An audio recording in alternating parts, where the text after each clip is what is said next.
Bonjour à tous et bienvenue dans cette nouvelle vidéo Performance Trader. Aujourd'hui, on va parler des prop firmes.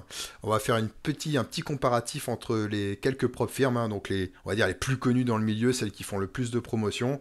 La dernière fois, je vous ai fait les détails sur la prop firme Lilou, donc les règles de paiement, d'évaluation, etc.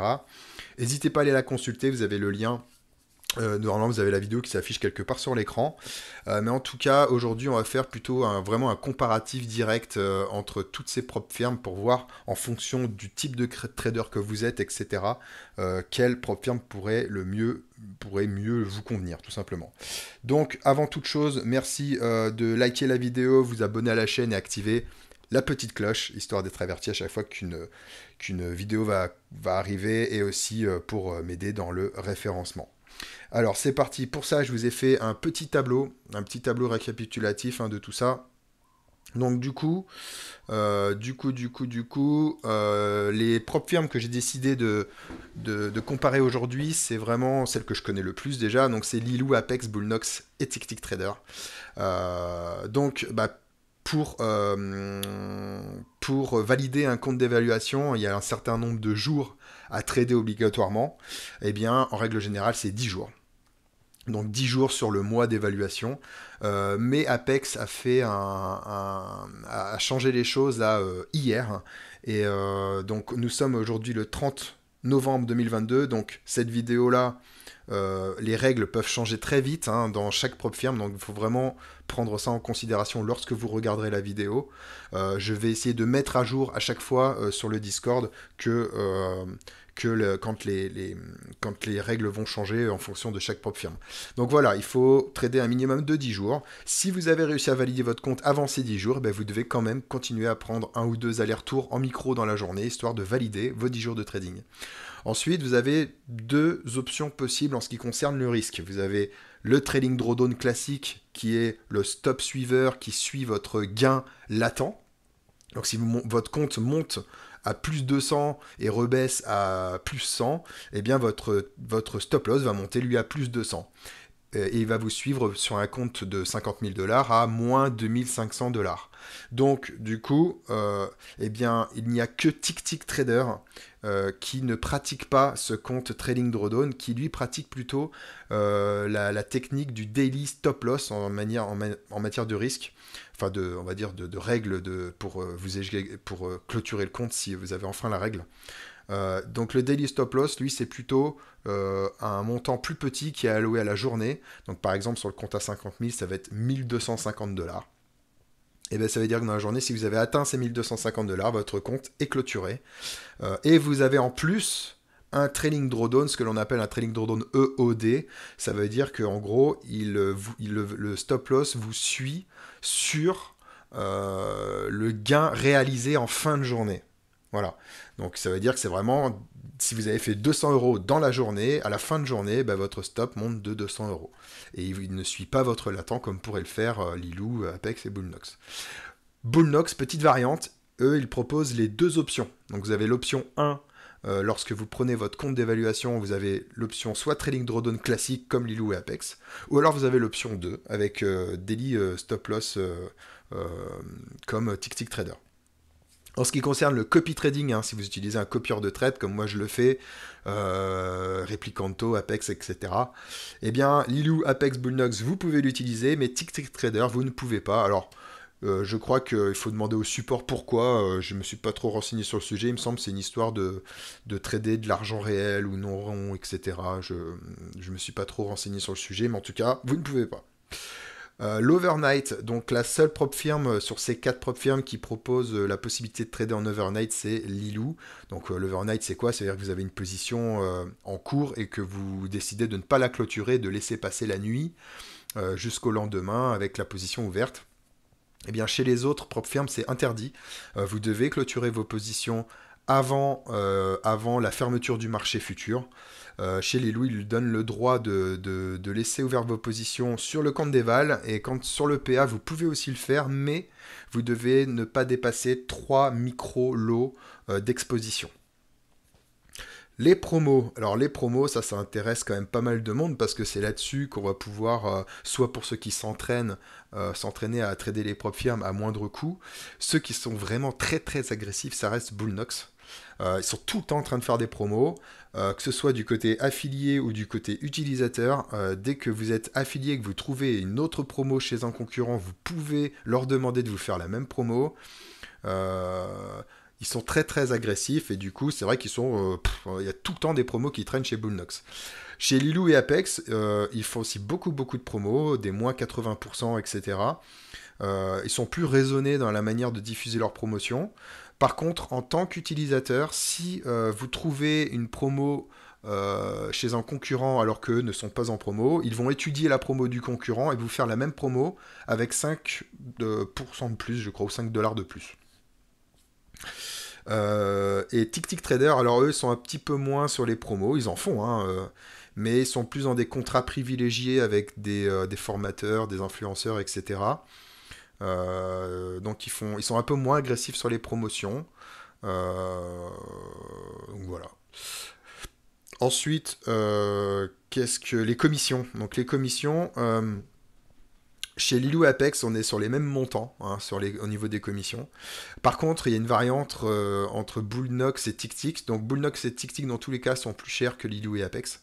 Mais par contre, Bullnox est plus cher que TickTick par rapport sur les micro-lots, et TickTick est plus cher sur Bullnox sur les lots, les mini.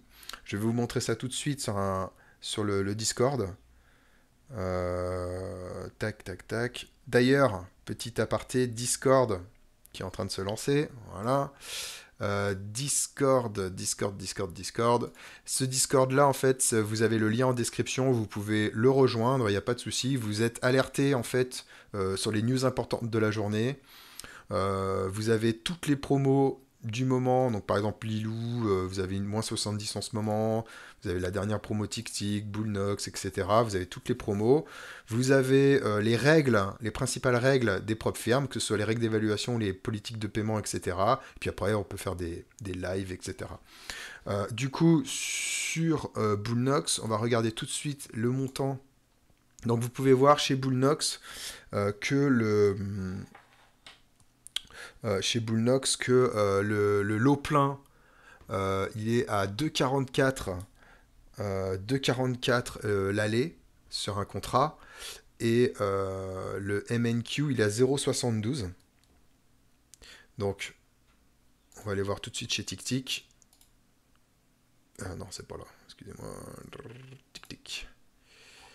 Et TickTick, on est à 5 dollars l'aller-retour, donc 2,50 le mini contrat. Donc, sur TickTick, on est plus cher que Bullnox sur les mini de 14 centimes. De 6 centimes, pardon. 6 centimes. Et sur les micros, par contre, on est à 0,6 par aller. Donc, ça veut dire qu'on est 12 centimes moins cher que Bullnox sur les micros. Ce qui veut dire, en règle générale, ceux qui tradent les propres firmes sur des comptes à 50 000, ils tradent les micros, hein, faut pas se leurrer. Ceux qui tradent les mini, bon, en général, c'est qu'ils sont vraiment très sûrs, vraiment sûrs de leur trading, ou alors ils ont un gros matelas. Mais ceux qui passent les évaluations, etc. Et les commissions sont pas à négliger, hein, surtout pour ceux qui font du scalping. Donc voilà, c'est vrai que Bullnox, ils sont très agressifs sur les promos, etc. Mais par contre, ils sont chers en termes de commissions. Voilà, donc ensuite... donc voilà, les commissions c'est fait. Ensuite, les frais compte PA. Donc chez Lilou et chez Apex, on est dans les 80 et quelques dollars. Donc c'est 88 pour Lilou et 85 dollars par mois sur la vie de votre compte PA. Donc ça veut dire que dès que vous avez validé votre compte d'évaluation, que vous passez en compte PA, tout de suite, vous avez 88 dollars à payer par mois. Et il y a une autre formule en ce qui concerne Bullnox et TickTick. On est sur des paiements uniques, mais des paiements qui varient en fonction de la taille du compte. Je m'explique. On va aller tout de suite sur le Discord. Par exemple, Bullnox, c'est là. Vous avez par exemple sur le compte à 25K, c'est 143 dollars. Par contre, sur le 250K, c'est 898 dollars. Donc, c'est pas négligeable et c'est vraiment à prendre en compte. Si jamais vous avez si jamais vous avez des grosses promotions sur les gros comptes, faites très attention à ce détail, hein. Parce que ça, c'est vous validez votre compte et vous vous rendez compte qu'après que vous devez payer 900 balles de frais, c'est pas... voilà. Et ensuite, en ce qui concerne TickTick, TickTick c'est là, c'est un peu plus souple, 25K, 50K c'est 149 $, et ensuite pour le 100K c'est 249 $, mais ce sont des paiements uniques. Donc voilà. Ensuite, en ce qui concerne le minimum de jours avant les retraits, là encore Apex a changé les choses. Avant, ils étaient à 20 jours de trading, bah, comme Lilou, on va expliquer Lilou, hein. Donc Lilou, vous devez trader votre premier mois au moins 20 jours pour pouvoir retirer des sous. Ensuite, ça passe à 12 jours pour le mois suivant. Et à partir du quatrième mois, pour le deuxième mois et troisième mois, c'est 12 jours. Et à partir du quatrième mois, vous n'avez plus de limite de jours de trading pour pouvoir retirer et plus de limite sur le montant. Pareil pour Boondox, exactement la même règle. Alors TickTick, eux, c'est différent. Vous n'avez pas de limite de jours de trading tant que vous avez atteint votre seuil de sécurité. Mais en dessous de 40 jours de trading, ils vous prennent 50% de commission sur le retrait. C'est-à-dire que si vous avez fait 6000 balles et que vous voulez en retirer 2000, eux, ils se prennent 1000. Voilà, tout simplement. Après, par contre, une fois que vous avez dépassé les 40 jours, là, c'est les frais changent. On passe à 10% ou 0 même %. Il y a un montant à laquelle au début ils ne vous prennent pas de commission, mais bon, ça c'est un détail. Mais en tout cas, c'est important pour ceux qui veulent rapidement retirer. C'est vrai que c'est un détail qui est pas négligeable, le fait de pouvoir retirer n'importe quand. Par contre, que ce soit n'importe quelle propre firme, il faut atteindre, avant de pouvoir retirer, votre seuil de sécurité. Et ça, je l'ai expliqué dans la vidéo sur Lilou. En gros, vous avez un seuil à 2600 $ pour que votre compte passe à 50 100 $, et à partir de là, vous devez au moins faire 1000 $ supplémentaires pour pouvoir retirer minimum 1000 $, parce que ça, c'est les minimums à pouvoir retirer. Vous ne pouvez pas retirer que 200 ou 500, il faut retirer 1000 minimum. Donc, il faut faire 3600 $. Ben, avec TickTick, si vous avez fait 3600 $ en 3 jours, ben, vous pouvez retirer 50% de cette somme, et eux, ils se prennent les 50 autres.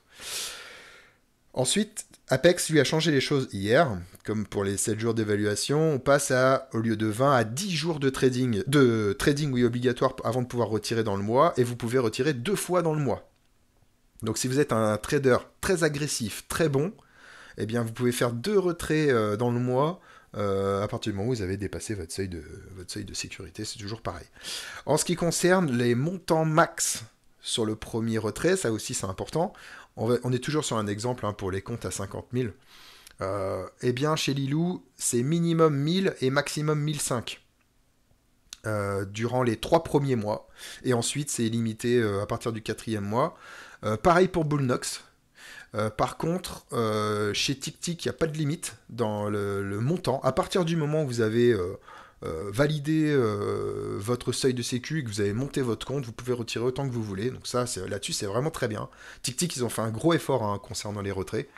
Et Apex, eux, ils sont passés à 2000. Voilà, donc 2000 $ de retrait max.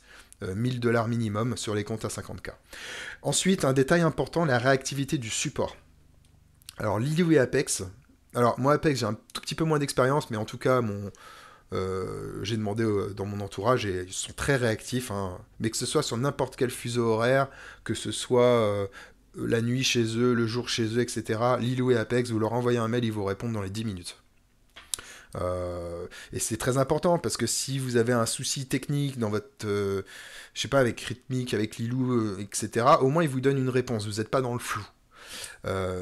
Donc là-dessus, voilà, eux, c'est une valeur sûre. Bullnox, alors eux, ils ont les heures d'ouverture américaines, donc 9h, 17h, heure américaine. Ils ne vous donneront pas de réponse entre-temps. Et en plus, ça met du temps. C'est-à-dire que moi, en général, quand je leur envoyais un mail heure française, j'en sais rien, moi, à 14h, j'avais une réponse qu'à minuit, quoi. Donc, c'est pas super... En fait, vous avez une réponse toutes les 24 heures presque avec Bullnox, donc c'est pas fou. Et TickTick Trader, eux, alors dans les débuts, c'était un petit peu compliqué avec le support. Ils avaient des réponses un peu trop génériques.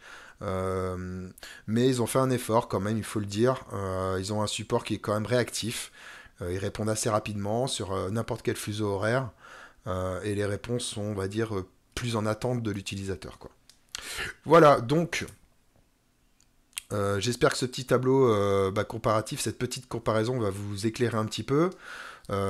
C'est très important de prendre compte de tous ces détails, les commissions, les paiements, le trading drawdown, etc. par rapport à votre style de trading, hein. Après, ils sont tous bons, moins bons, etc. Bon, ça c'est vraiment... Mais il ne faut pas juger uniquement le prix de l'évaluation, hein. Il faut vraiment prendre en compte tous ces paramètres pour pas se faire avoir au moment de se faire payer, etc., quoi. Écoutez, je vous laisse. N'hésitez pas à venir nous rejoindre sur ce Discord. Et puis sur ce, je vous souhaite une bonne journée de trading et je vous dis à la prochaine.